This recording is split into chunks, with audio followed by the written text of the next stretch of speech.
So what's up everyone, my name is Michael. And you're Simon Sanga. Karibu kwenye episode ya 10 ya Techroad. Thank you very much. 10 more.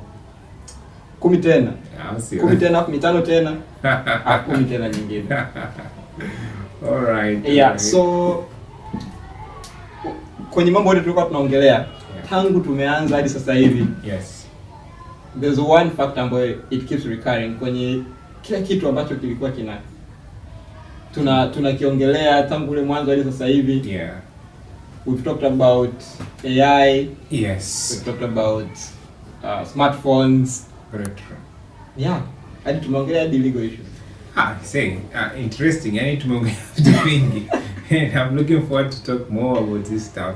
Yeah. Lakini the recurring thing ilikuwa in all these devices. Yeah. Is on internet. Yes, internet, internet has been something kila saa tukitaka kuongelea either tuna muda au tunakuta tuna long story ya kuongelea kitu kingine. Something happens. Maybe it was meant to be today. Probably. Yeah. So where do you think, first question, do you think now tunaweza kuishi bila internet? I cannot. Okay. I think internet imekuwa kama extension of our life. Extension ina mean kwamba ili tuweze kufunction lazima tuwe na internet. Umeona? Kuna watu ambao biashara yao wote iko Instagram. Yeah. Umeona? Which means their livelihood inategemea na Instagram. Kuna watu ambao kazi zao ni provide internet. Yeah. Like my core goal nikiamka asubuhi ni kwamba watu wana internet nzuri, wawe na mtandao mzuri. That's like my core goal of the day. Imagine that. Sasa can we, I think a majority, sisi watu ambao tupo kwenye dunia tatu.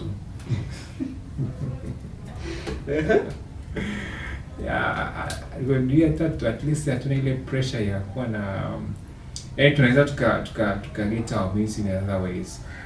In first world countries, I think it's different. Yeah. Uweze kupata hela lazima na internet. It's true, eh? Na ili uweze kama una hela inaonyesha kwamba una resources ambazo ni very important for your day to day activities, let's say. Yeah. Unataka kwenda kupata training, lazima swipe card pale itumie to lazima kuna interconnection ya devices kama hii na maisha hiki. Yeah. So sasa hivi tuna internet, tunafurahi wenyewe. Yeah.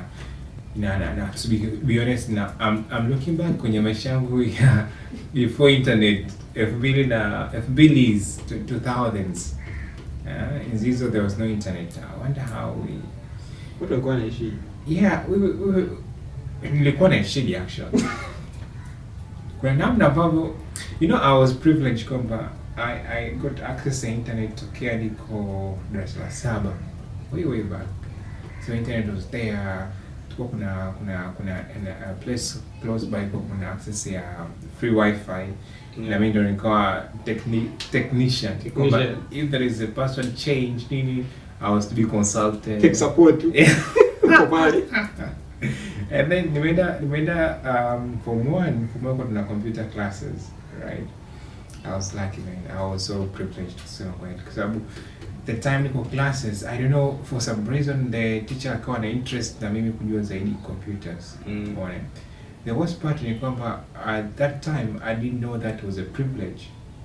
So I ended up doing the basic stuff. Basic stuff cheza GTA. Basic stuff. Unachezea word art ya kwenye Microsoft Word. So ile mchezo character msauje lake. Solitaire. And that was the best thing I can do. Kwa hiyo kuna computer room, teacher alikuwa you have that access, anaweza kuingia pale, ukiingia mtu mwingine anaweza kukubind. Na nikiingia mimi najua anaenda kufanya mambo yake. So it was privilege kwenda kucheza GTA. My friend, I didn't know the use case. And the worst part kuna internet, right?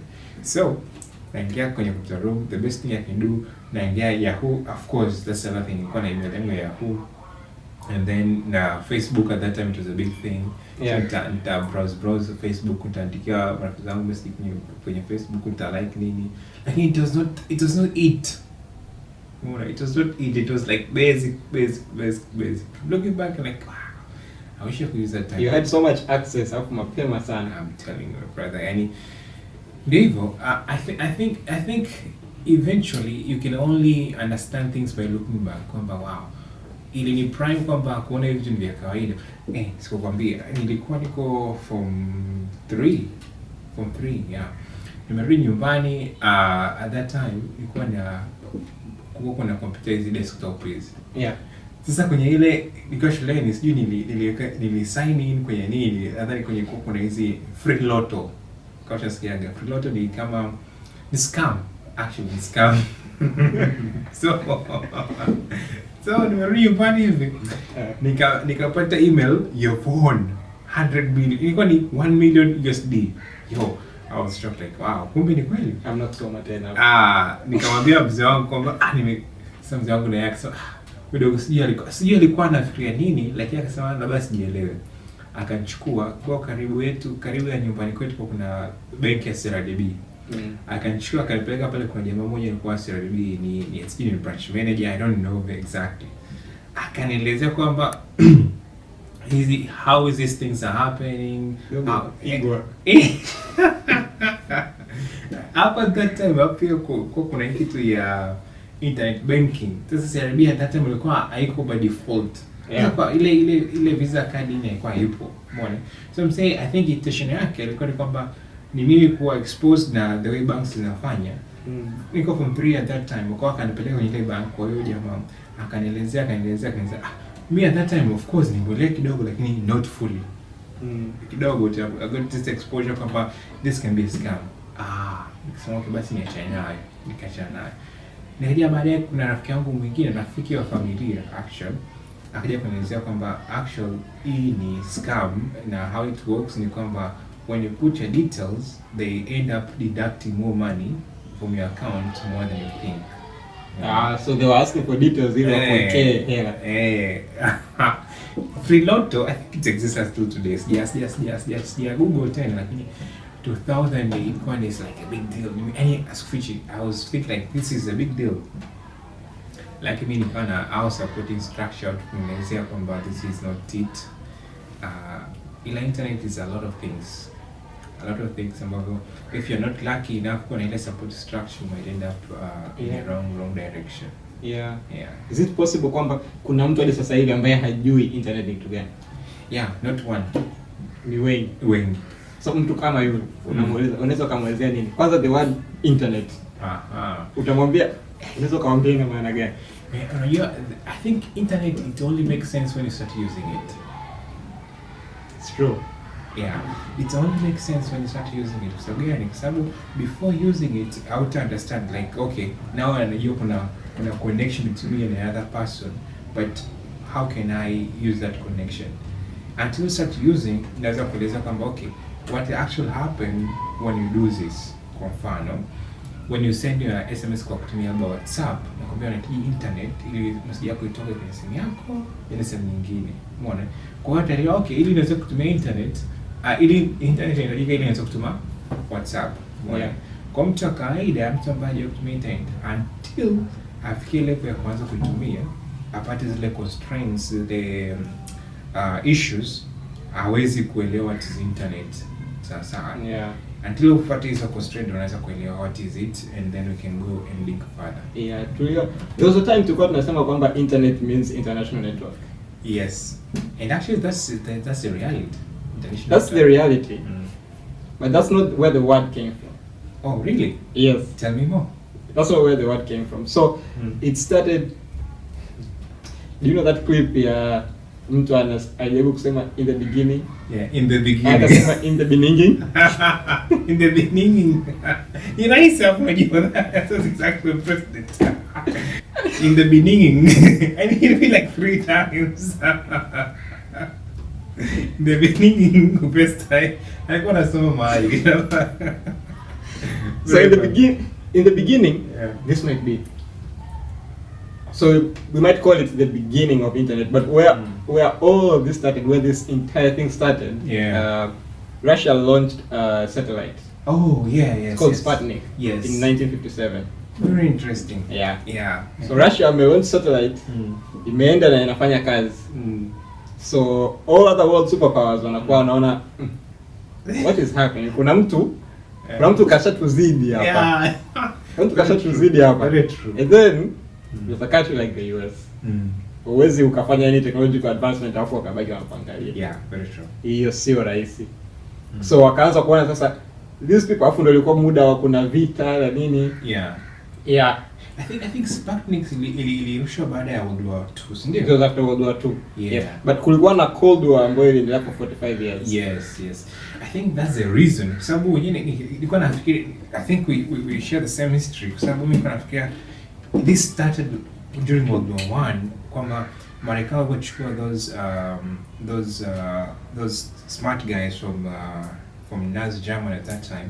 Some of them went to Russia as well. Okay, that And then wakaona ile kwamba okay, Russia wana develop their own military, America wana develop military, and then the focus is more kwenye military, and anything ambazo kina utility kwenye public it was not so interested. Yeah. The issue ni kwamba, and I'm talking about Sputnik hapo, kwamba how did this start? Sputnik when in Russia walikuwa accelerate further. Yeah. Russia, Marekani wote walichukua these smart guys from German, right? And then baadaye wakachukua, what happened ni kwamba Marekani, like the focus was pure military. Na military they were focused kwenye navy hizi za kawaida tu, za kawaida air, yani hizi za kawaida. They never thought of space. Umeona? Now Russia wakachukua kwamba okay, now actual ndio tuna military and everything else. Let's focus kwenye space. And then they launched Sputnik. And the worst part, Marekani walikuwa hawajui chochote kinachoendelea Russia. And you know that's the thing which I'm sometimes nafikiria sana. And this is like a small segue. China and America right now. Yeah. There is a lot of things ambavyo Marekani wanahisi wanajua kuhusu China and they don't. Umeona? And I wonder, kwa sababu at that time wakati Sputnik inakuwa flight to space, military and everything else, lakini they did think about space kama one of the frontier area ambao wakawa overtaken. Yeah. Sasa ile president that time akashangaa, hey, this guy in space. Vipi tena? Hatari sana. Yeah, sasa walipoona vile wakajaribu sasa kuona ni namna gani wana catch up. Yes. Namna gani wana catch up. So they launched this program inaitwa ARPA. Yes. The Advanced Research Projects Agency. Yes. Yeah. So lengo ni kwamba research ifanyike pale kwa ajili ya kutengeneza research kwa ajili ya military. Yes. Yeah, namna kuweza kuongeza defense. Yes. Yeah, and things like that. Yeah. Kwa hiyo ARPA ikawa ina move back and forth, maana inaitwa ARPA, maana DARPA, ARPA, maana DARPA. Yeah. So the point was kwamba inakuwa funded by the government ili kuongeza military strength. Yes, very true. Yeah, very true. So another part about I think you talked it very well. Kwamba after ile Sputnik going space. Yeah. Marekani got surprised like, hey, these guys are even doing better things than us. Now I think wakafikiria kwamba it makes sense kwamba these guys now they're in space, so it means they are doing better than us. Yeah. When we found ARPA at that time, it was pure kwamba how can we also not be surprised in other countries. And apart from ile kwamba watafanya research and zingine kwamba hey, let's know everything that is happening on ground. Yeah. So I think Sputnik it was like big surprise, like hey, these people are, of course they're good in rocket, but now they are launching their things on space. Yeah. I think Sputnik was the first object to space. Yeah, from the entire world. Yeah. And then one of the issue ambao walikuwa wana think about, kwa sababu hapa now they are focused both kwenye military na kuangalia the intelligence community like overall the world. Wakawa na issue nini ya communication. Yeah. But before that actually ARPA ilianza kuleta some kind of kulikuwa na sema kakasi or something kwa sababu ARPA was kwa ajili ya defense. Yes. Ndio. Kwa ajili ya mambo ya vita na nini. Yeah. Lakini that is not what the public wanted. Yeah. Yes. That is not what the public wanted. Yes. Na the only way to fund hii project ni to use public funding. Yes. Unaona? Tayari kuna I feel ni kitu ambacho I don't know kitu zinatazia we are really caring about that. What does the public want? Yes, kwa sababu ukiangalia kwa mfano funds zote za labda zinakuja, tumechukua mkopo labda kutenda support la project ya education au ya maji. Siye kusikia hata siku moja kwamba we actually listen labda yani maybe this is also reason kwamba we don't have any research, advanced research ya kufund kiasi kwamba all the things zinaenda kwenye normal public utilities kama maji, shule, vitu kama hiyo. Yeah, lakini sasa hiyo pia ni initiative kama hatuna hiyo program. Inabidi tuiweke hiyo program. Sasa the agreement ya kwamba sasa tuweke hiyo program yenyewe ni step ya kutosha. Okay. And the program will need funding. Yes. Yeah. So hapa ikawa inahitaji funding, alafu source yake ni the public. So kuweza ku minimize hiyo huo ukakasi ambao upo, watu hawataki na nini. Yeah. Wakajaribu kutafuta namna ambayo to make the public like it more. Yeah. Ni kama namna ya kusafisha brand. Yeah. Kutakatisha brand. Kutakatisha brand. So from that they launched NASA. Actually 2 months baada ya hapa kuwa form. Yeah. Wakaform NASA. Yeah. So NASA ambayo ipo hadi sasa hivi. Yeah. So NASA was more about learning what space is. It Yeah. it was less ile nguvu ya defense na sila. Yeah. It was more like let's go learn. Yes. Let's explore what space is. Yes. Vitu kama hivyo. Yeah. Hiyo sasa ikaclick vizuri. Yeah. Brand ikasafishika. Yes, na ni kweli kwa sababu I think pia jamaa he was smart, the president was smart enough to play ile idea kwamba hey, you know, other people are actually doing this. Yeah. Russia, they are ahead of us, they are now in space, so we need some fund to support our space programs. Hata now from NASA, it's clearly kwamba okay, now Russia is doing this, they are ahead of us, we are American, we are the number one. Hatuwezi kupita. Yeah. But one thing I think you haven't touched ni how ARPA was, kwa sababu ARPA was also kwenye military, right? Yeah. How ARPA translated kwenye internet. Yeah, that is where we're going. Okay. That's where we're going. So, when they founded NASA, NASA and ARPA zikawa kama different entities. Yes. Lakini there's less interest from the public kwenda kwa ARPA. Yeah. ARPA and ARPA, nitakuwa natumia interchangeably. Yeah. They're the same thing. Yeah, they're the same thing. Yeah. Actually, Yeah. So, funds zikawa zinatoka sasa kwenye ARPA zinaenda NASA. That was the way ambayo mambo yanaenda. Okay. In the end, and in the long run ikaonekana kwamba ARPA is losing money. And there's no money ya kuendelea run. It makes sense. Yeah. It's more research. Yeah, it needs research. Yeah. Sindio? Lakini how do they, lakini sio kwamba it's not running. Yeah. It's still running. Yeah. Lakini pia kulikuwa na watu ambao wale walileta hiyo idea at the beginning. Walisema sawa tumebadilisha the concept na nini. Yeah. Lakini this thing is important. Like we can't abandon hiyo kitu. Yeah. So what ARPA was doing ilikuwa ni kufund researchers. So wakawa wali-install supercomputers at the time. Yes. Very big computers kwenye different places. Yes. Yeah. So kulikuwa na watu ambao walikuwa wanatumia hizo computers. Lakini wale watu ilibidi kuwalipa. Yes. But ARPA didn't have the funds to pay them. Okay. So they decided kwenda vyuoni. Kwamba wa fund au sponsor researchers vyuoni. Yeah. So wakaenda kwenye vyuo wakawa wanaweka supercomputers. Yes. So kunakuwa na research kwenye chuo kimoja, research chuo kingine. Man, I think these people this is a privilege ya kuwa number one, yani. Yani kuwa number one, you have that privilege ya explore different stuff. Yeah. Kwa sababu when I'm saying this, yani imagine chuo kama UDSM kinakuwa funded fully explore, hey, how can we use a supercomputer at that time? Is a mainframe na kitu kingine. And then you do the same thing. I mean, the people who there are two things now I'm thinking. Okay, number one, you're number one. I'm not ambaye amefanya hicho kitu, so you cannot copy. Yeah. You have to be number one to do it, to try it, everything else. Na ukiwa number one, it means kwamba you risk it all. Kwa sababu you don't know the output, lakini you have that passion kwa probe inakuwa hivyo. Right now, given that they are number one, wanaona it makes sense to put all these resources kwenye their universities. Yeah, na wanataka washtue watu kama walivyoshtuka. Yeah, I say. Now I wish the same thing could be any hapo kwamba some things is just a wish kwamba I wish tungekuwa na sisi tuna explore kwenye frontier technology. Hata even kama ni hizi classical technology kama agriculture kama hivyo. Yeah. And then we put these things to be known. So I'm sure kwamba labda SUA, so it's one of the agricultural ones, on a frontier kwenye upande wa agriculture, something they are doing significant effort there. Yeah. Lakini public, we don't know that. We don't support those things.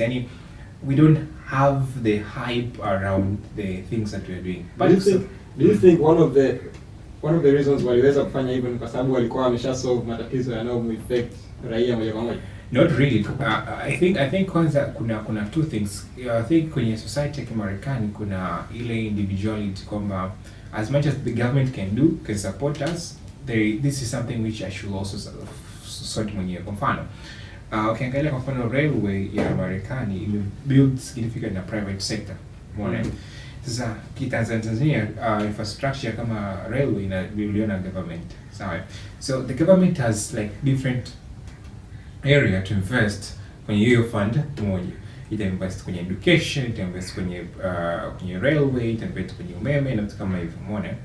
Which is different from compared to American society kwamba mtu mmoja individual anaweza kwenda kuinvest kwenye railway na kabuild significant. What does it mean? Some funds ambazo labda zitakiwa ziende kwenye railway, now they are free to do this kind of research. Yeah. Kwa ile I think capitalistic na ile freedom ya explore ambao Marekani I think wameweza kuisort kwa private individual inaruhusu kwamba not all fund to sort the issue ambazo zinakuwa ni critical kwa society.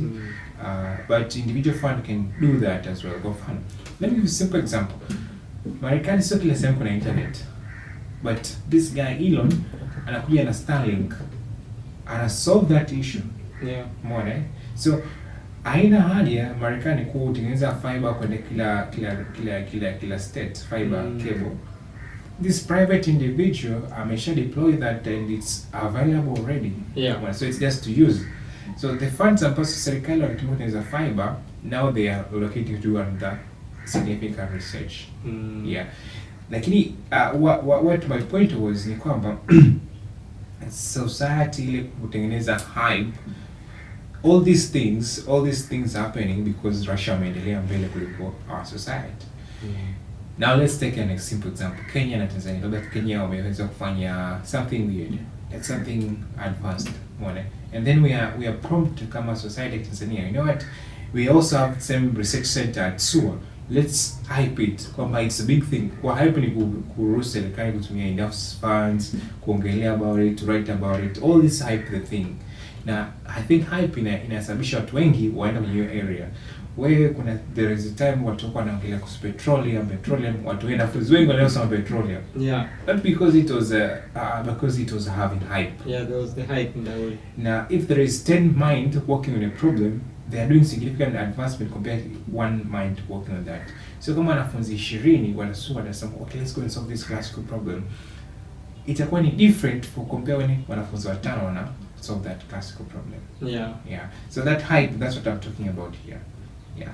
So APRA now they are putting all this research center kwenye shule. Yeah. Imagine how many mindsets will be working on those areas. There was a lot. There was a lot, and there were so many supercomputers kwenye vyuo, kwa hiyo una uwezo wa ku research. Yeah. So the issue ambao kaja kutana nayo ni kwamba one thing, let me pause you. Yeah. When you say supercomputer, that time you mean mainframe, right? Yes. And like when you write down supercomputer, I think like the current supercomputer. No. There's someday we might have to talk about computers. Yes, yeah. Eventually. Kama tulipoongelea simu. Yes, eventually. I think we are going to. Yeah, at some point we will have to talk about that. Yes. Yeah. So the issue ambao kaja kutana nayo ni kwamba those computers couldn't talk to each other. So ikatokea kwamba kila mtu anafanya research, lakini kama ipo kwenye ka island kake. Yaani watu wiki wamefanya advancement lakini wako sehemu fulani. Watu kingine pia kafanya lakini ni sehemu tofauti. Yes. So the work ilikuwa haiko streamlined. Yeah. Kila mtu anafanya cha kwake, kila mtu anafanya cha kwake. Yes. They started thinking like, how can they solve this problem? And something to add there, all these easy issues, as much as they were like societal issues, they were directly affecting the military as well. Yeah. The issue of communication, kwa mfano, even military wenyewe walikuwa na consider kwamba, hey, even how can we communicate with other people? So it was like a real issue. So it was not only with the research centers, even the military. And this is where APRA comes in, kwamba let's sponsor public facing, but behind the scene it's military. Yeah. So they actually started na kutafuta namna ya kuzifanya hizo computers zi connect to each other. Yes. They actually started using lines. You remember the lines kama tulikuwa tunaongelea kwenye simu? Yes. Like physically unatumia line kutoka kwenye simu moja, kuna wire unaenda kwenye simu nyingine. Yes. Na pia at the same time kumbuka hata the time we were talking about phones.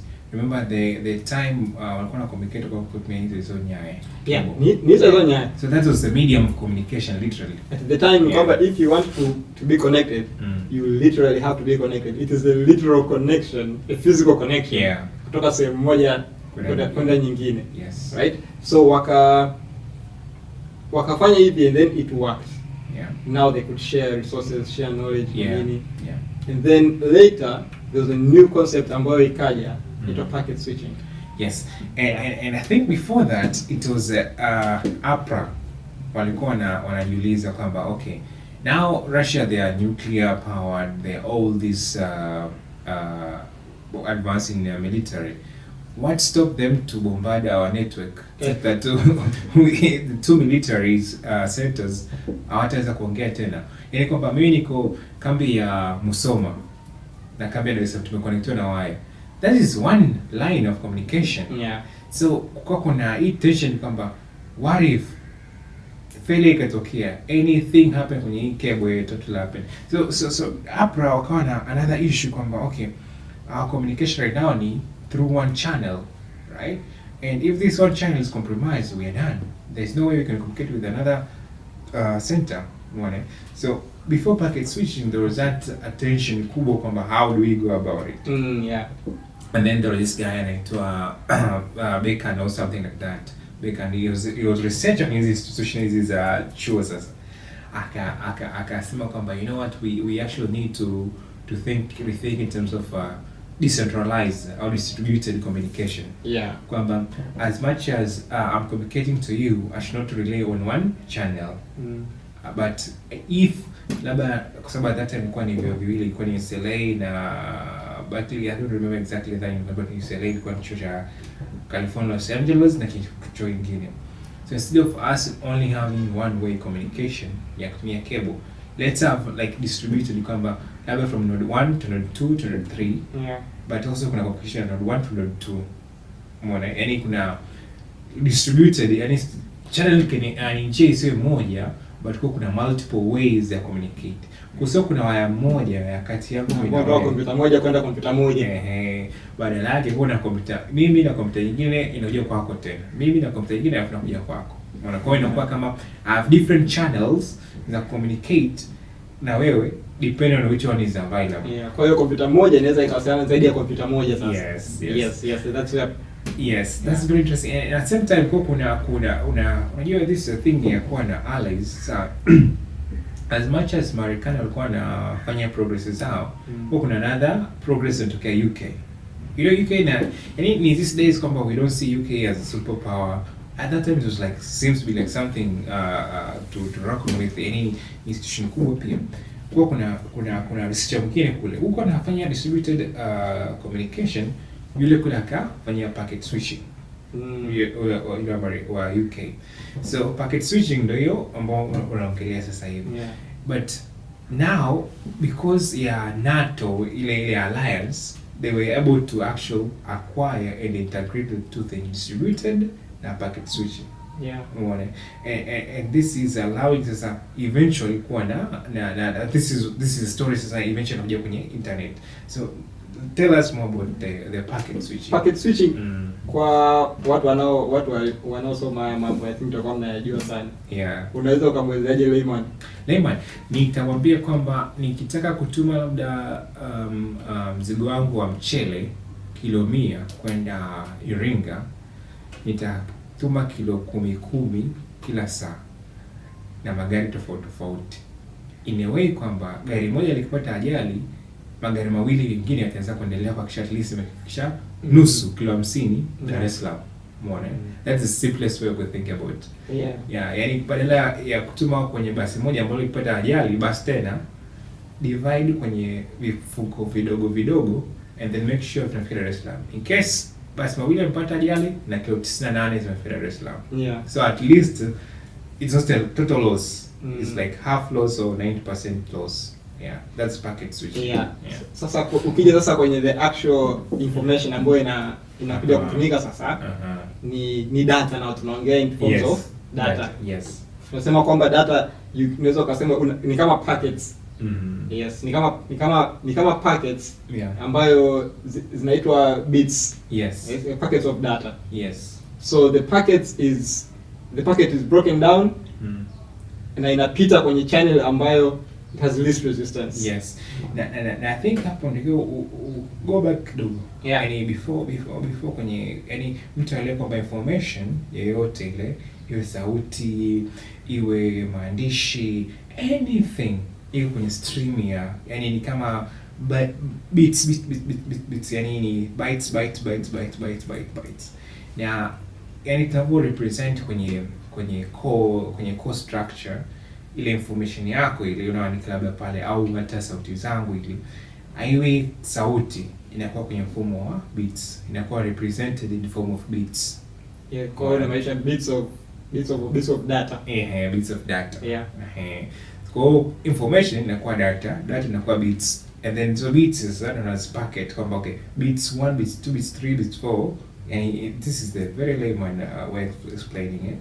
Kwamba kwenye bits, now I want to say the first bit and then the second bit and then the third bit.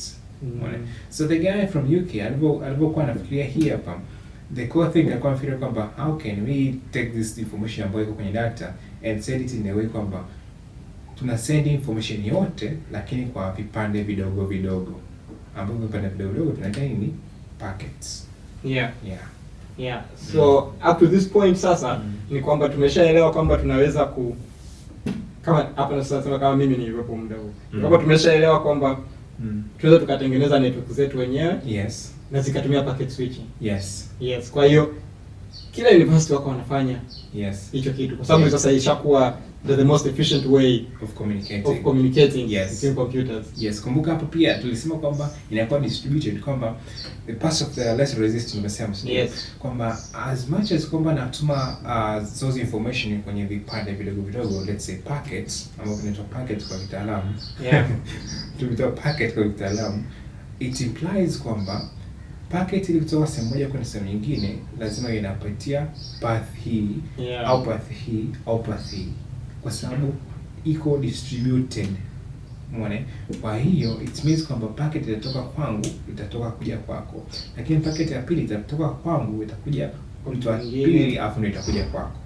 Umeona? So it's look the way we can move, lakini kimsingi itafika ile taarifa itafika ikiwa nzima. Vile vipande vitakuja kuungana tena. Na another thing is ukitokea kwamba kuna issue yoyote kwenye zile packets, itokea data zote zimekuwa transfer kwenye packet, labda imedrop, imeanguka or anything, mwisho siku zinafika kwako za format zenyewe, yani kuna the way zinaitengeneza tena zinakuwa the same information, the same order properly zimefika. Kwamba kila piece inakuwa tagged kwamba wewe mwenzako ni huyu, wewe mwenzako ni huyu. Ili zikija zitambuane zifanye the same ordering. So wakaendelea na packet switching. Kwa sasa universities kawa na packet nani zake zenyewe, hata Ethernet ikawa natumia vitu kama hivyo. So wakati wanafanya research, sawa, each institution ilikuwa na one way of doing their things, umeona. Lakini ikatokea kwamba kuna institution nyingi sasa zinakuwa kwenye connection. na mimi na communicate na wewe sivyo ambavyo mimi na communicate labda na the third part. Umeona? So ikatokea we need to standardize in a way that kuna one protocol kwamba if I'm connecting to another computer, I'm expecting it kulitumia packet this format katika rate hii na zitakuja kwa format hii. Umeona? So ndio Tanzania ni protocol kitu Kiswahili so protocol in how things should be organized. Umeona? So then tukana one standard ya communication.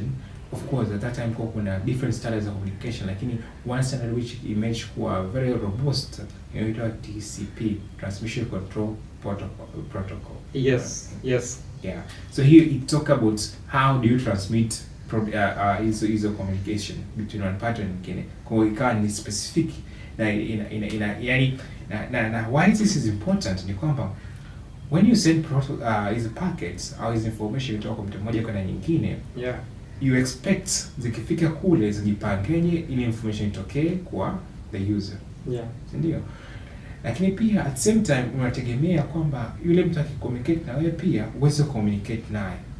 Na imagine una watu 70, una watu 7,000, una watu milioni ngapi. So eventually kuna protocol kwamba hata sisi Tanzania ni protocol kwamba utana mtu mzima lazima aanze shikamoo. That is like the first step. Umeona? The same kwenye computer kuna the first step, second step, third step. Na ili kuwa na standardized ndio na TCP, hiyo Transmission Control Protocol. So that's the beginning of the internet. Like kwenye upande wa that's the beginning of how do we communicate. Yes, how do we all communicate in a way that we can get access to everything. Like every computer can read another computer. Yes. So protocol, hizo protocols zikaja ili kama standardize. Yes. Kwa sababu when they started this ni kwamba kila connection ilikuwa na protocol yake. Yes. So unakuta labda one university wana protocol yao, nyingine na protocol yao. Kwa hiyo there's no standard. So kuna mtu alikuwa anaitwa Vincent. This is one of the most key people kwenye making the internet. He actually invented TCP. Okay, yes, yeye ndo aliinvent hii kitu. Okay. Yes, na muda huo he was working for the government. Okay. So walipo invent TCP, that means wakawa wanaweza sasa communicate. And this is where the word internet came from. So kulikuwa na network nyingi. Right? Kulikuwa na network. Lakini walitaka watengeneze theoretically one network. Ambayo inaweza ikafanya kazi kwa wote. So wakataka kutengeneza internet, yani an internetwork. A network that interlinks. An internet. That is where it started. So it is safe to say kwamba mwanzoni ilikuwa ni intranet. Yes. Kwamba between the inakuwa labda kikundi chetu tu tunaweza communicate. Na tuna network yetu sisi ndio tunaweza kucommunicate. Lakini sisi hatuwezi kuongea na watu wengine. Kikundi kingine. So ile connection ya hizo networks. Ndio ikawa inaitwa internet. In fact, this was called the interneting problem that they solved. The internet. Yes, kwa hiyo wakaibidi wazilete all those networks. Internetwork. So we have within we have one network ya kikundi cha kwanza, and then kuna kikundi kingine pale kina network yao, but we need to communicating us and them. Now we have network problem. So what is happening is one network communicates with another one, so internet. Okay. Now I think that's the reason for TCP. Right? So ndio ikaja ika standardize kwamba wote tu tunaelewana using this. Lakini that haikufurahiwa sana TCP. Why? Kwa sababu kila kikundi walikuwa na taarifa zao. Remember kwamba huu muda I can access what you have on your computer. So if you have a trust between you guys, that means of course kuleta mtu mwingine mtakuwa mna resistance. Yes, very true. So watu wakawa comfortable in their own little networks. Watu wako very comfortable. So yule jamaa, yule Vincent, he was very high up in terms of like rank. Serikalini, not politically, just in this project. Because this was a government funded project. Yes. Na haya mambo yote ambayo tunaongelea hizi network hazikuwa kwa public. all universities walikuwa wanafanya government funded research. So nothing has gone to the public yet. Okay. All of these things are done for the government. For the government, yes. Yes. Makes sense. It makes sense. The government, the company. Yes. Ultimate. So yule Vince Cerf akaona kwamba akawa anajua about this is the future. This is the way to go. Lakini kuna resistance. So kwa sababu ya high rank yake, akaona the only way to do it is to force people to do it. Yeah. That's the only way. And how did he force them? Akawaambia kwamba wale wote kwenye universities, if you don't use this protocol, you take away your funding. Oh, really? Yeah, tunaondoa computers, and this ni kama 15 years after the computers kuwa zimeshaletwa. So watu washazoea. Shaingia kwenye huu muda. Ni kama sasa hivi mtu achukulie simu. Yo. So this was like a forced situation. Yes, kwa sababu watu walikuwa na resist, hawataki. It makes sense. I mean, we are resistant to change. Yeah, resistance to change. That is very true. Watu walikuwa hawataki. Kwa hiyo akawaambia msipotumia hii protocol. Yeah. Basi tena. Tunaondoa all these computers na mnaishia hapo. Yaani mnarudi tu kama vilivyokuwa. Okay. Sasa wewe unaona kwamba sasa hivi there's a lot of advantage tunayopata. The only thing we have to do ni kutumia tu hii protocol. Yeah. Tunatumia. Sisi ni nani? Sisi ni nani? Wakahamia huko. And that is how it started kwamba computer ya US inaweza kuongea na computer ya London, inaweza kuongea pia na computer ya Spain, computer ya wapi, different places. Wait a minute there. Yeah. Me nilikuwa nafikiria hivi. This is what I was thinking. Now this may be something we worth the research. Ni kwamba maybe the idea of network connected connection ilikuwa more prevalent kwenye US before ikaenda nchi nyingine. Yes. And then walipofika nchi nyingine, I'm trying to think. I think at that time China was not existing. In terms of technology, it was not existing.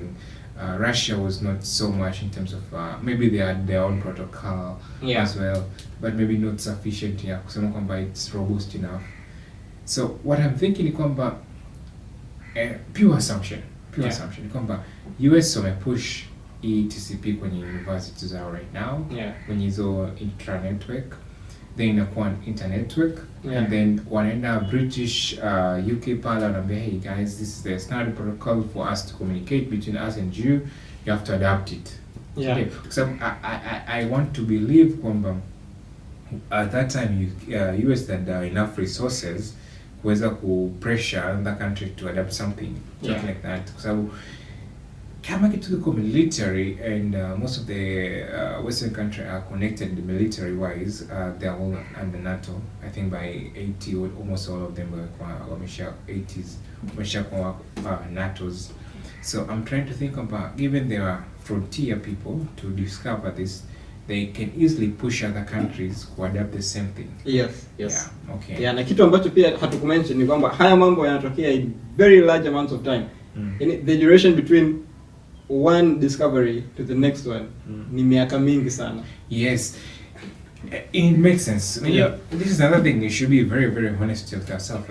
Right now the rate of discovery kwenye nchi za wenzetu ni kubwa kwa sababu most of the population wana knowledge. So the problem ambayo inakuwa solved not with one mind, and this is something I was saying. A problem inakuwa solved on tens thousands of people solve the same issue. Yes. Kwa mfano TZ hapo, let's say 50%, 80%, 70% hajakuwa educated yet. So there is so many people ambao resource yao ya akili zao hatuwezi kuitumia, we cannot tap.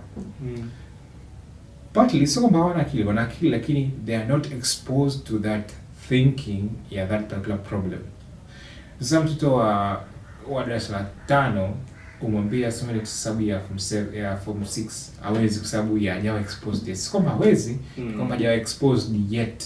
Something like that. So we are done with the internet. Yeah. Baada ya wale jamaa kupewa vitisho, inabidi tu wakubali. So wakati huu haya mambo yanatokea, TCP inatokea na nini, kulikuwa na namna ambayo wanaweza kutumiana messages. Okay, messages. Okay. Yes, electronically. Like electronic mail, email. Okay. Yes, but it was network to network. network to network. Yeah. Lakini now wakawa wanaweza kutuma one network and another network.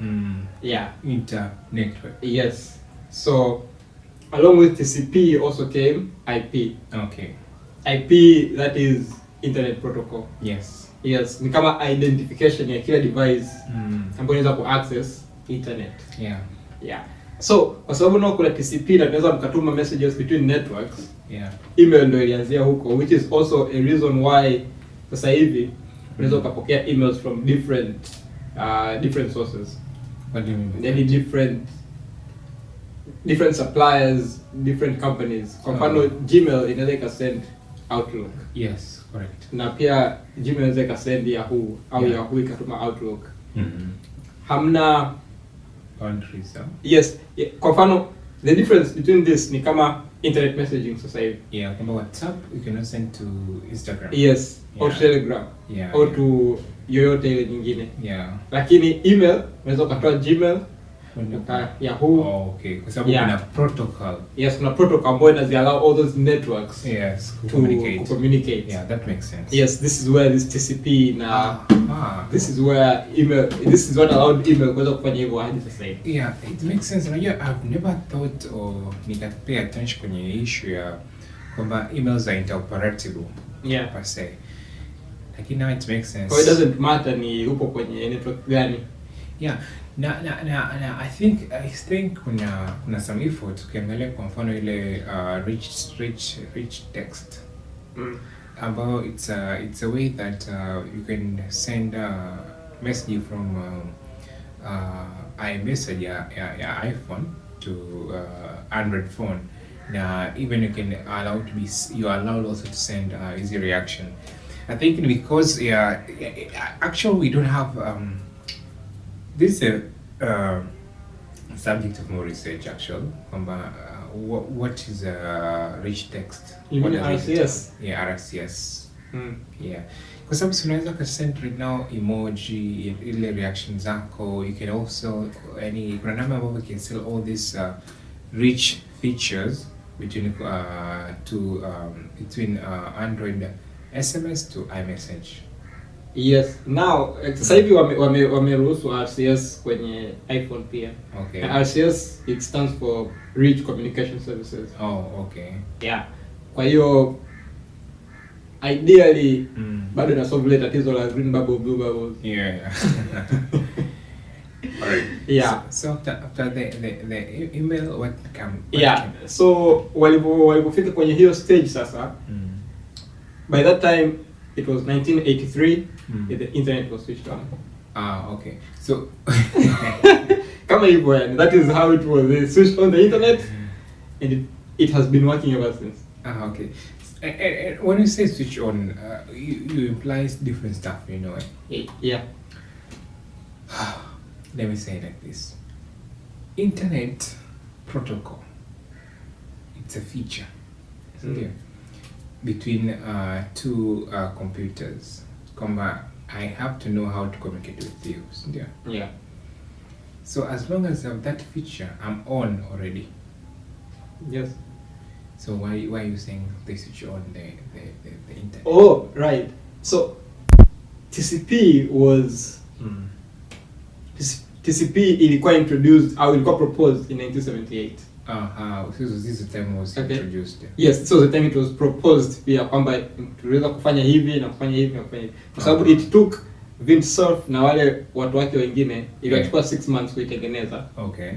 In year 1978 ilichukua 6 months and then wakaipropose kwamba this could be a solution to solve this whole internet problem. Okay. Of networks kuweza communicate. All right. Yeah. So huo muda wote walikuwa wanafanya iterations. Wanafanya iterations kidogo. And then it became something ambayo it's officially used in 1983. Okay. Yes. That's what implies. Yes, that is what I mean by saying official. Yes. Okay. There was no switch. Yeah. So hadi kufika muda huo sasa devices zimekuwa nyingi kwa sababu mwanzo walianza na kama 400 computers. 400 computers. Yes, kwenye zile universities. Yes. But now computers zilikuwa kama maelfu na maelfu. Thousands. Yes, and every computer ilikuwa inahitaji IP address. Okay. Ili iweze kuwa access internet. Yeah. You see? The issue ikawa ni kwamba wakati huo IP address ilikuwa digit 4. And you can only go so far na digit 4. Yes. Or random possibilities. Yes. All possibilities of numbers from 0 to 9 were digit 4 ni limited. Yes, ni limited. Yeah. So baadaye ikatokea kwamba computers zikawa nyingi kuliko. So numbers zikawa zina duplicate. Okay. That was an issue ambayo ikabidi wa solve nayo. So this guy akaja na solution. His name was John Pastel. John Pastel. Yes. Okay. His name was John Pastel. Akaja na solution kwamba akatengeneza hii document ambayo ina IP address zote. Za computer zote.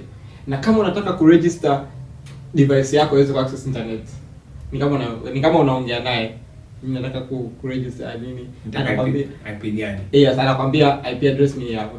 Anakupa ni kama yeye ndo ana register watu kuingia kuweza ku access internet. So wewe ndo unapewa address mpya, lakini yeye kwa sababu ana ile document anahakikisha kwamba hazijirudi. Yes. Yeah. So hiyo document sasa ikawa shared na watu na nini. So the issue ikawa kwamba this thing was not scalable. And computers ni nyingi. Eventually yes. Hamwezi kuwa na document ambayo ipo hivyo kama namna hiyo. So kuna mtu mwingine sasa alikuwa anaitwa Paul McApetris. Akaja na idea ya DNS. Yes. Okay. The domain name system. Okay. Ambapo sasa hizi numbers zinakuwa mapped automatically. Yeah. That was, that was the most sustainable way. Yeah, it was most sustainable way na easy to remember, easy to manage. Yeah. So, badala kuita wewe agent 7882 umeona nakuita Mike. Yeah. So it's easier.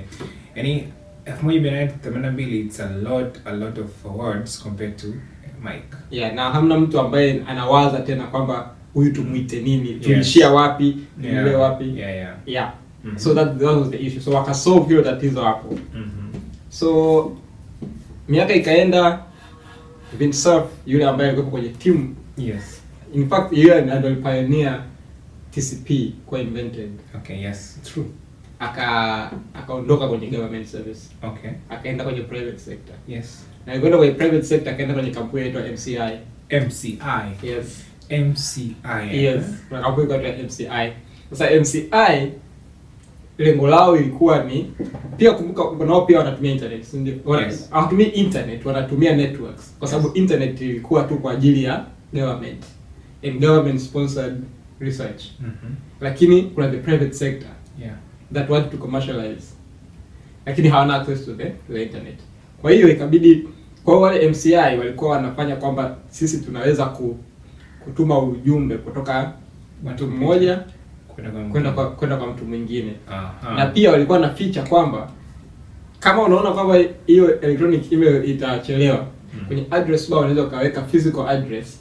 Alafu ile ujumbe kaenda kama barua. Yaani akapelekewa barua. Kuna two ways ya kutuma the same issue. Yes, unaweza kutuma electronically au kaandika pale address ndio unatuma barua. Yes. Which I kind of think is very smart, sababu sasa hivi ingefanya kazi. Yeah, ingefanya kazi, lakini at the same time inatakiwa kwa mfano mimi of course it's the same thing. Unajua the good thing about email, kwa na email address ni kwamba wait, let me think properly. Nilikuwa nafikiria kwamba ili ni communicate na wewe kwa njia barua lazima nijue address yako. Yes. Lakini pia ili ni communicate na wewe kwa njia email lazima nijue email yako. Yeah. So the same problem kwamba I need to know certain information beforehand. Yes, but the issue with information is time. Yeah. Sasa kwa nini, this is a big interesting question. Kwa nini kwamba wenyewe walikuwa wanaamini kwamba probably email itachelewa kuliko kwa sababu at that time so kila mtu alikuwa very tech savvy. Kwa kuna ile tabia kwamba I think itachelewa au but this message is urgent. Na kuna ile pia ile will it reach kweli? Ile reliability part. Yeah. Sasa nikaandika hapa hapo mtu yuko zake huko wala hana habari. Yeah. Kwa sababu unaweza kutumia ukaja kupata baada ya siku 7 kwa sababu siku 7 ndio zinapita since utumie kompyuta yako. Yeah. I got it. Yeah. So MCI walikuwa wanataka sasa lengo lao ni kudeliver messages sana kwa business. Kwa hiyo positioning yao ilikuwa ni kwamba wanasaidia businesses. Okay. Ili mtu yaani mtu usipoteze hela. Yes. Right? Na sio government email. Kumbuka zile government research pia walikuwa na email system yao, lakini it was just for them. Yes, and something you should point out ni kwamba kwa upande wa government wakati wanafanya ile initial testing, they were actually using command line and it was not interface kama and you have to be kama sasa hivi utumie njia gani ambayo ni very easy mtu ku understand. CMD ni kisasa CMD mtu anaweza kuelewa. Hapana. Yaani utumie command kuandika message instead ya kuandika kwenye interface ya Google. Let me explain it in simplest way. Yani at the time before our MCI na our company tried to commercialize, you were supposed to be tech savvy kutuma email. Yeah. Kwa kuna vitu ambavyo kama ulikuwa ufuatilia huwezi kujua. Yes. Yani sababu hautumi tu ule ujumbe kwamba labda do this. Yeah. Ilikuwa ni imperative way of doing things. Yani lazima useme kwamba do this and then do this and then do this and then do this ili kuweza kutuma communication compared to ile declarative of tuma and you don't have to think sijui nani. Yeah. So that is how they started to try to commercialize infrastructure and networks na nini. Yeah. So kumbuka walitoka kwenye 400 computers. Yes. And now there's so many computers. Yeah. So the government now wakawa wanajaribu ku solve problem ya ku connect 3000 computers. 3000. How do they connect 3000 computers? That was a lot of computers. A lot of computers at the time. So wakaja na this idea ya ku create servers nyingi na kuziweka kwenye sehemu moja. Alafu hizo ndo zinakuwa kama ndio zina spread kwenye hilo eneo. What do you mean by that? Yes. Kwamba ilikuwa ni kwamba ili watu muone network wire to wire, si ndio? Na baadaye wakaja kusema kwamba unaweza kutengeneza sehemu wakati wa packet switching imekuja. Kwamba utakuwa sehemu itaingia labda kompyuta moja then ina branch. Itaenda sehemu nyingine. Okay. Yes. Okay. But that you can only connect so many computers. Yaani computers zilikuwa nyingi sana. Yes. Kwa hiyo wakatengeneza hizo servers, sehemu ambapo kunakuwa na server nyingi ambazo unaweza ku connect, ambazo all those computers zinaweza kuwa connected efficiently. Kwamba unaweza kuchukua computer nyingi na zika connected to other computer nyingi. Yeah. Hapo sasa ndio kwenye hii bado tunaongelea kwenye the government kwa sababu wao ndio walikuwa na control. Yeah. Na napana hela pia. Na wanafanya kila kitu. Kikataa wanaondoka. So you are talking about MCI. Yeah. Na wakaweza kutengeneza email. What next? Yeah. After that? So huyu Vincent naandaja sana kwa sababu is very pivotal kwenye hii this whole thing. Do you know there's an internet hall of fame? Oh yeah. Internet hall of fame. Yes, I know that one. Yeah. So this guy is in that. Because he's like founder, pioneer. Yeah. Those could be the best words. Yeah. So zikatengeneza hizo internet backbones. Kwa hiyo kuna internet backbones nyingi ambazo sasa hivi pia Facebook have their own, kama Facebook wanazo, Google wanazo. Yeah. So because of this at the time ikaja a need for machines, yani zile equipment za kutengeneza hizo server. Okay. So hapo ikarise another business. So kuna industry ikatokea hapo, business ya kuuza equipment. Yes. Kwa hiyo kukawa na vitu kama the internet fair ambao mnaenda watu wanaonyesha equipment zao kwamba equipment is the best, labda kutumia kama sasa hivi kile sema kompyuta nyingi. You choose the best one. Kwa hiyo alitumia namna moja pia kufanya watu watumie TCP. Alienda pale kavua shati. Yes, takiwa ndani kwa imeandika TCP on everything. See, I think it's this kind of marketing. Why? See this kind. Kwa sababu lazima mtamwangalia. Yaani mtu akienda pale akifanya kitu ambacho yes, ambacho kipo abnormal. Yeah. Unaona interesting part. Yeah. Let me ask you a question. I don't know, maybe this is coming later on, but was email invented before WWW, World Wide Web? Yes. Okay, tell us more. Yes. So it was invented before. So as they were doing that, wakati Vince sasa yuko kwenye the private sector, akaanza kuona there is a need for internet to be given to the public. for the public to have access to the internet. Let me pause you. One question. So the first use case internet was email? No. Right. Okay. The first use case of internet was research. Or research? Yes. That share information. Yes, share information. You can access someone else's information on your computer. Okay. Yes. Okay. That was where it started. Okay. Just access. But then wakaona kwamba they can send messages between the two. Yes, using that network. Okay. Yeah. So wakati wanaenda ikaja issue sasa ya public kwa access na internet. So unafanyaje public kwa access na internet? Vitu kama ilivyokuwa na to say influence yake in the government na vitu kama hivyo. Akaenda there was kulikuwa inaitwa inaitwa Federal Networking Council. Okay. Akaenda. Okay. Akawaambia sisi anaongea kama MCI, we need to have access to the internet. Like, why not put MCI mail on the internet? Wakamkubalia. It's simple.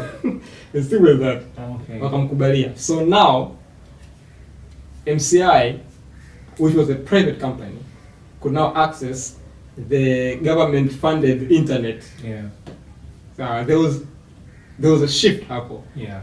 Now it can be commercialized. Yeah, pivot moment kwamba. Yes. Now that internet was used by the government, but now this is a private sector. Yes. Utilizes some infrastructure. Yeah. Ambao serikali imetengeneza in a way kwamba now people can not only use it for research purpose, but now they go beyond the research to talk about how can I talk between one person to another, which literally is solving a problem and communicating to other people. That is commercializing it, right? Exactly. Yeah. Yeah. So now watu wanaweza wakatumia the internet for commercial purposes. Yes. So wakatokea sa other companies or other groups of people wanaona sasa kwa nini ni MCI peke yao ndio wamefanya hii kitu? Je, kuna yani ni deal ya aina gani? Yes. And that's the thing with the private sector. Once you open the door, you have to leave that door open. Open the floodgates. Everybody is coming in through that door. Yeah. So kwa sababu walimkubalia MCI, inabidi hao wengine wakubaliwe pia. Yeah. So the internet was flooded with commercial use. Now. So now yule mtu ambaye alikuwa anafanya zake kazi online on the internet at the time, like anafanya government research, now anaweza akapokea email ambayo MCI na watu wengine, lakini yani email haihusiani kabisa na mambo yake ya research. This is something different but via the internet. Yes, this is now via the internet. Lakini pia there had to be laws. Laws had to be set so they can allow the public to come in.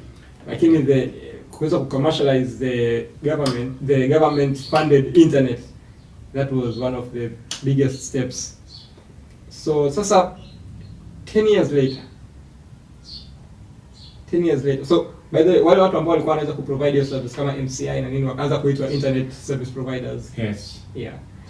So 10 years later ikaja ili wazo kwamba the goal of the internet was to trade information.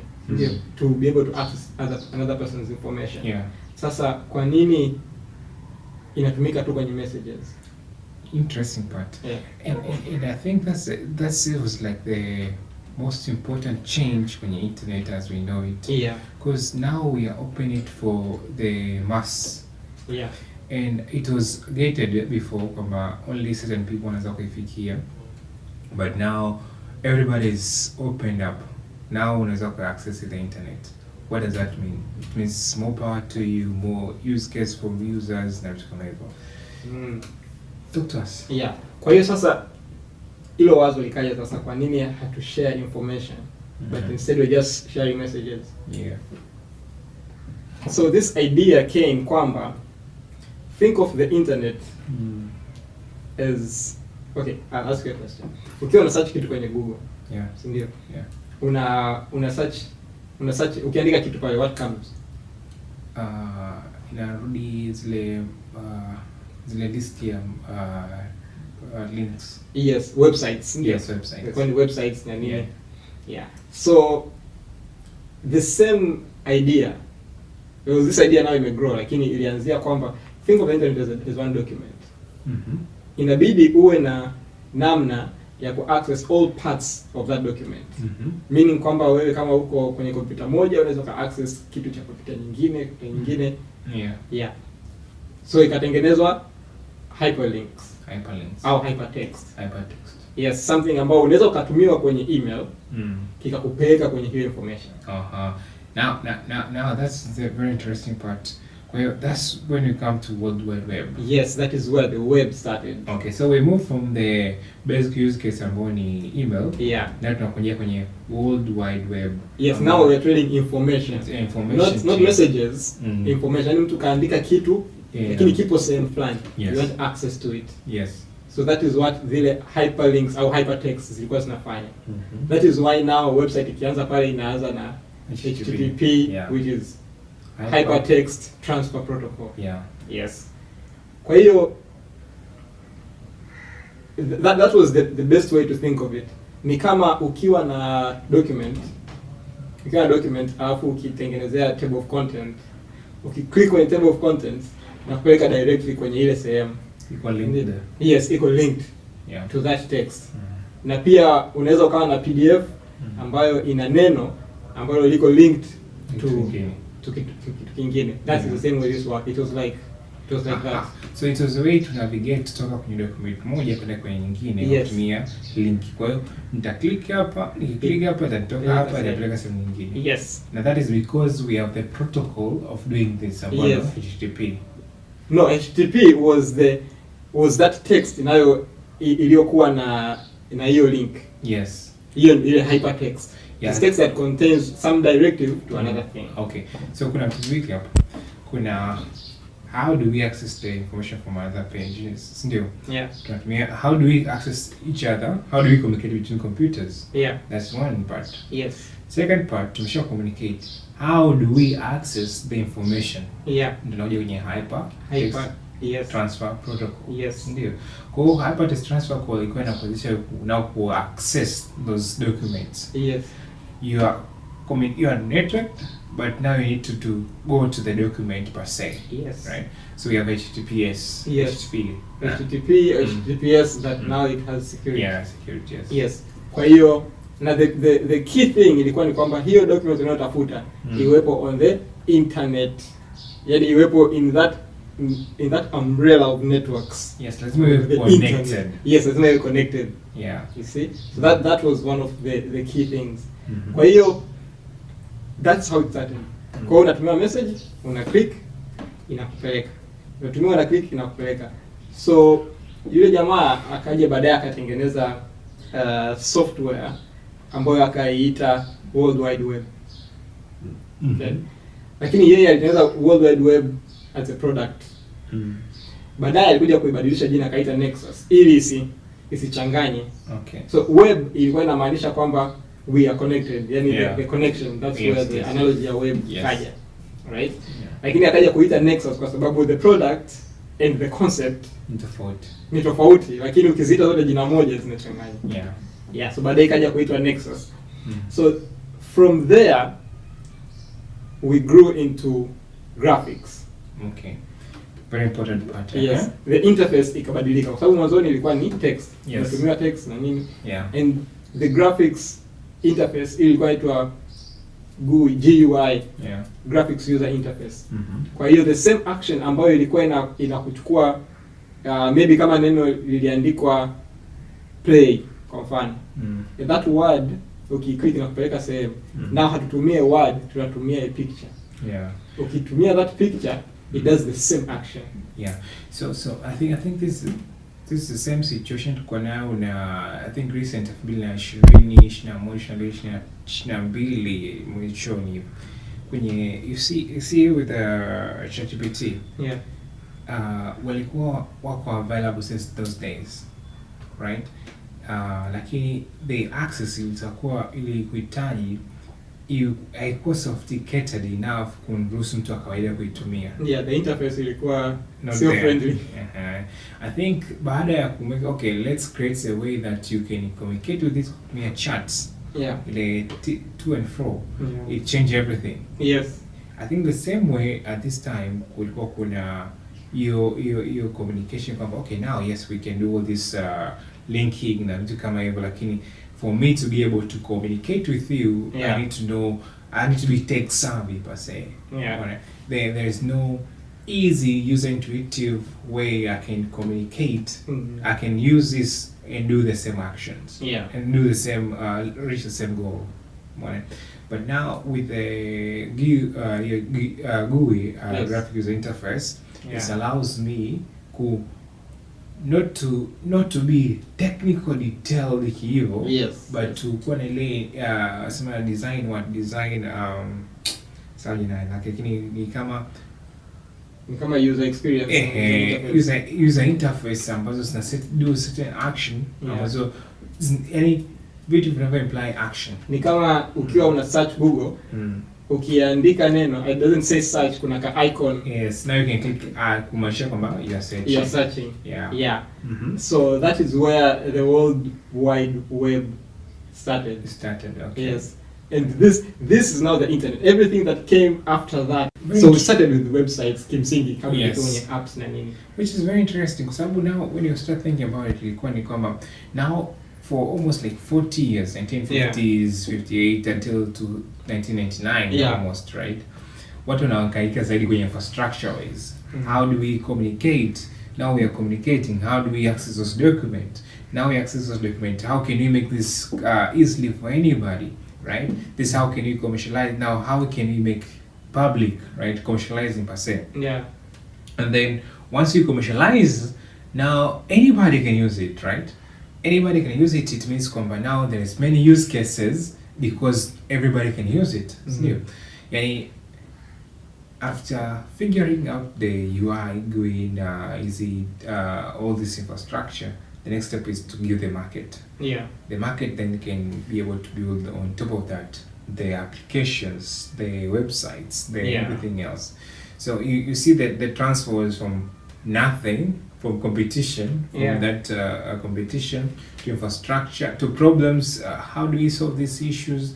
Now how do we communicate? This idea ya kuweza commercialize kwa kumeka interface iwe available kwa public ina open up a lot of opportunity kwa sababu eventually after they have managed to do this World Wide Web, tunajua kupata ile ilikuwa inaitwa ni internet bubble. Yes, the internet bubble. Yes, kwa sababu now everyone is doing something, is accessible, everyone can do something similar to OpenAI.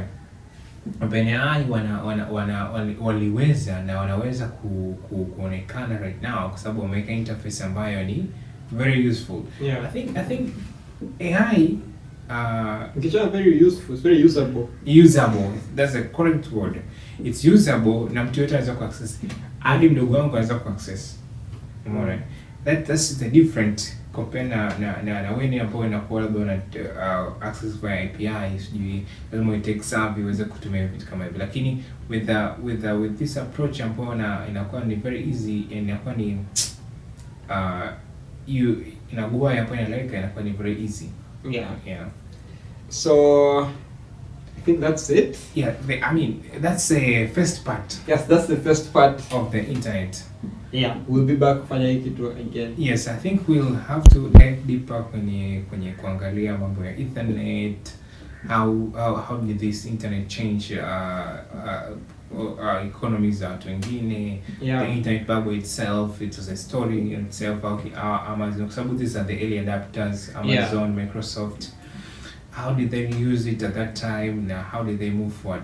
And it will go along na itafuatiwa na fourth part ya computers, right? Because I think computers we should also have a talk about the history of computers. They've grown exponentially. So I think that's been it. This is episode 10. Now for episode 10 we've gone where it all started. It's all started. Where it all started. Nice. So thank you very much for watching. Subscribe to our YouTube channels. Follow us on Instagram and TikTok and Facebook. Everywhere. We're everywhere. So that's been it. Thank you very much for watching and listening. Catch you in the next one.